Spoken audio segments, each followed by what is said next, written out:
Welcome to రావు గారి ఇల్లు. ఈరోజు కందతో చాలా టేస్టీగా ఉండే పులుసు వెరైటీ చూపిస్తాను.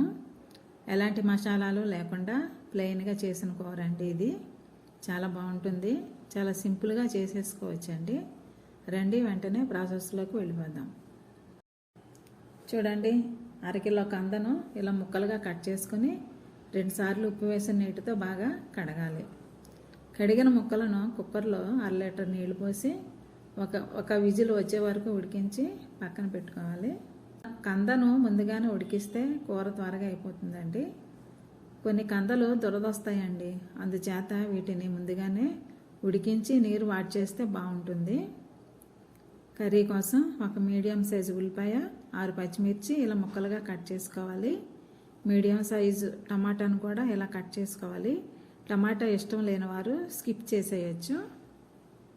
చూడండి, కూర కోసం రుచికి సరిపడా ఉప్పు, 1 స్పూన్ కారం, 1/2 టీ స్పూన్ పసుపు, చిన్న నిమ్మకాయ సైజు అంత చింతపండుని తీసుకోవాలి. ఈ చింతపండును నానబెట్టి పులుసు తీసుకోవాలండి. చూడండి, స్టవ్ మీద బాండి పెట్టి 50 గ్రాముల నూనె వేసుకోవాలి. నూనె వేడెక్కాక ముందుగా ఉల్లిపాయలు, పచ్చిమిర్చి ముక్కలు వేసి 3 నిమిషాలు వేయించాలి. మంట మీడియంలో ఉంచండి. ఈ గ్యాప్లో మీరు నా ఛానల్ని ఇప్పటి వరకు సబ్స్క్రైబ్ చేసుకోకపోతే వెంటనే సబ్స్క్రైబ్ చేసుకోండి. ఈ వీడియోని లైక్ చేయండి. నోటిఫికేషన్స్ కోసం బెల్ ఐకాన్ ప్రెస్ చేయండి.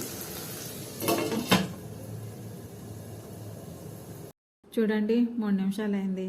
ఉల్లిపాయ ముక్కలు బాగా ఫ్రై అయ్యాయి. ఇప్పుడు ఉప్పు, పసుపు, టమాటా ముక్కలు వేసుకోవాలి. వీటిని బాగా కలిపి మరో 3 నిమిషాలు మూత పెట్టి మగ్గించాలి.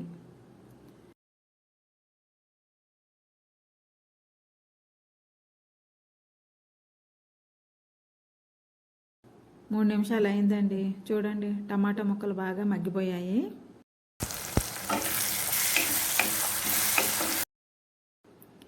ఇప్పుడు కారం వేసి బాగా కలపాలి. ఈ టైంలోనే నీళ్లు కూడా పోయాలి. బాగా పులుసుగా ఉండాలనుకుంటే 1/2 గ్లాస్ నీళ్ళు ఎక్కువగా వేసుకోవచ్చు. నేను ఇక్కడ 1 గ్లాస్ వాటర్ పోస్తున్నాను. నీళ్ళు కాస్త వేడెక్కాక కంద ముక్కలు కూడా వేసేయాలి.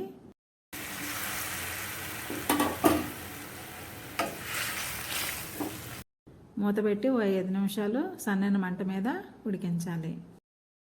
5 నిమిషాలు అయిందండి, చూద్దాం. చూడండి, కూర బాగా ఉడుకుతుంది. ఇప్పుడు చింతపండు రసం వేయాలి. బాగా కలిపి మూత పెట్టి మరో 5 నిమిషాలు మీడియంలోనే ఉడికించాలి. 5 నిమిషాలు అయిందండి. చూడండి, కూర ఎంత బాగా ఉడికిందో. పులుసు మంచి స్మెల్ వస్తుందండి. 2 నిమిషాలు మూత పెట్టి అలా ఉంచేసి తర్వాత సర్వ్ చేసుకోవచ్చు. కంద కర్రీ చాలా బాగా కుదిరిందండి. చాలా సింపుల్గా అయిపోతుందండి ఈ వెరైటీ రెసిపీ. మసాలాలు ఎలాంటి ఘాటు లేకుండా ప్లెయిన్గా ఉండే ఈ కూర రైస్, చపాతీ, పుల్కాల్లోకి చాలా బాగుంటుందండి. కందని ఇలా వండుకుని తినడం చాలా ఆరోగ్యం అండి.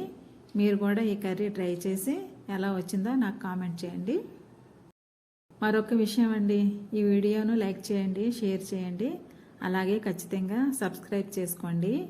మరిన్ని మంచి రెసిపీస్ కోసం నా ఛానల్ రావు గారి ఇల్లు ఫాలో అవ్వండి. Thank you for watching my channel.